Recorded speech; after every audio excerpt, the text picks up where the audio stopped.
Rise the lord. ప్రతిరోజు అనుదిన వాక్యం ద్వారా మీరెంతగానో బలపడుతున్నారని నేను ఆశిస్తున్నాను.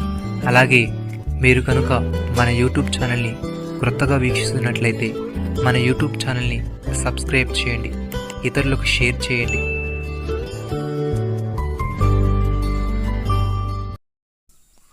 మీలో ఎవనికైనను జ్ఞానము కొదువుగా ఉన్న ఎడల అతడు దేవుణ్ణి అడగవలెను, అప్పుడది అతనికి అనుగ్రహింపబడును. ఆయన ఎవరిని గద్దింపక అందరికీ ధారాళముగా దయచేవాడు. యాకోబు పత్రిక 1వ అధ్యాయము 5వ వచనము. భక్తుడి విధంగా అంటున్నాడు, నీ స్వబుద్ధిని ఆధారము చేసుకొనక నీ పూర్ణ హృదయముతో యెహోవా యందు నమ్మిక ఉంచుము. నీ ప్రవర్తన అంతటి యందు ఆయన అధికారమునకు ఒప్పుకొనుము. అప్పుడు ఆయన నీ త్రోవలను సరళము చేయును. నేను జ్ఞానిని కదా అని నీవు అనుకొనవద్దు.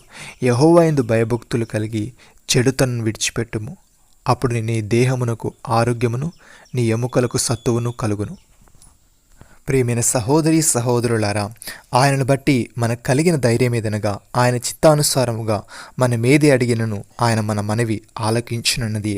మనమేమి అడిగినను ఆయన మన మనవి ఆలకించునని మనం ఎరిగినలా మనం ఆయనను వేడుకొనున్నవి మనకు కలిగి ఉన్నవని ఎరుగుదము. తన సహోదరుడు మరణకరము కాని పాపము చేయగా ఎవడెనను చూచినట్లా అతడు వేడుకొనును. అతను బట్టి దేవుడు మరణకరము కాని పాపం చేసిన వారికి జీవము దయచేయును. మరణకరమైన పాపము కలదు, అటు దాన్ని గుర్చి వేడుకొనవలనని నేను చెప్పుటలేదు. సకల దుర్నీతియు పాపము, అయితే మరణకరము కాని పాపము కలదు. పౌలు భక్తుడి విధంగా అంటున్నాడు, మా ద్వారా ప్రతి స్థలమునందును క్రీస్తును గూర్చిన జ్ఞానము యొక్క సువాసనను కనబరుచుచు ఆయన యందు మమ్మను ఎల్లప్పుడూ విజయోత్సవముతో ఊరేగించుచున్న దేవునికి స్తోత్రము. రక్షింపబడు వారి పట్లను నశించు వారి పట్లను మేము దేవునికి క్రీస్తు సువాసన అయి ఉన్నాము.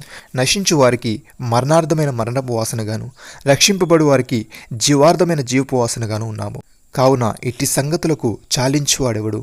మేము దేవుని వాక్యమును కలిపి చెరిపెడు అనేకుల వలె ఉండక నిష్కాపట్యము గల వారమును దేవుని వలన నియమింపబడిన వారమునై ఉండి క్రీస్తునందు దేవుని ఎదుట బోధించుచున్నాము. ప్రియమైన సహోదరి సహోదరులారా, మోసపోకుడి. శ్రేష్టమైన ప్రతి ఇవియు సంపూర్ణమైన ప్రతి వరమును పరసంబంధమైనది జ్యోతిర్మయుడుకు తండ్రి యొద్ద నుండి వచ్చును. ఆయన యందు ఏ చంచలత్వమైనను గమనాగమనం వల్ల కలుగు ఏ ఛాయను లేదు. ఆయన తను సృష్టించిన వాటిలో మనం ప్రతిఫలముగా ఉండినట్లు సత్యవాక్యం వలన మనం తన సంకల్పం ప్రకారము కనెను. నమ్మిన వారు నాతో కలిసి ప్రార్థనలో ఏకీభవించండి. మిమ్మల్ని మికిలిగా ప్రేమిస్తున్న మా ప్రియ పరలోకపు తండ్రి, మాలో ఎవరికైనాను జ్ఞానము కొదువుగా ఉన్న ఎడల మేము నిన్ను అడగవలనని, అప్పుడు అది మాకు అనుగ్రహింపబడినని, నీవెవరిని గద్దింపక అందరికీ ధారాళముగా దయచేవాడు అని తెలియజేశావు. తండ్రి నీకు స్తోత్రములు. దేవా, మేము నీవిచ్చే జ్ఞానమును పొందుకొని శ్రమల్ని శోధనల్ని ధైర్యంగా ఎదుర్కొంటూ యథార్థతతో నిజాయితీతో ప్రవర్తించే వారముగా ఉండటకు సహాయం దయచేయమని, మా స్వబుద్ధిని ఆధారము చేసుకొనక మా పూర్ణ హృదయముతో నీ యందు నమ్మిక ఉంచి మా ప్రవర్తన అంతటి యందు నీ అధికారమునకు ఒప్పుకునే భాగ్యమును మాకు దయచేయమని, నీ యందు భయభక్తులు కలిగి చెడుతలను విడిచిపెట్టే వారముగా ఉండుటకు సహాయము దయచేయమని, శ్రేష్టమైన ప్రతివియు సంపూర్ణమైన ప్రతి వరమును పరసంబంధమైనది జ్యోతిర్మయుడుకు తండ్రి యొద్ద నుండి వచ్చినను వాగ్దానం చేశారు. అందును బట్టి మీకు వందనాలు చెల్లిస్తూ, మీరు మాకు ఇచ్చిన గొప్ప రక్షణ భాగ్యమును బట్టి స్తోత్రాలు చెల్లిస్తూ ప్రభువైన యేసుక్రీస్తు నామములో ప్రార్థిస్తున్నాము తండ్రి. ఆమేన్.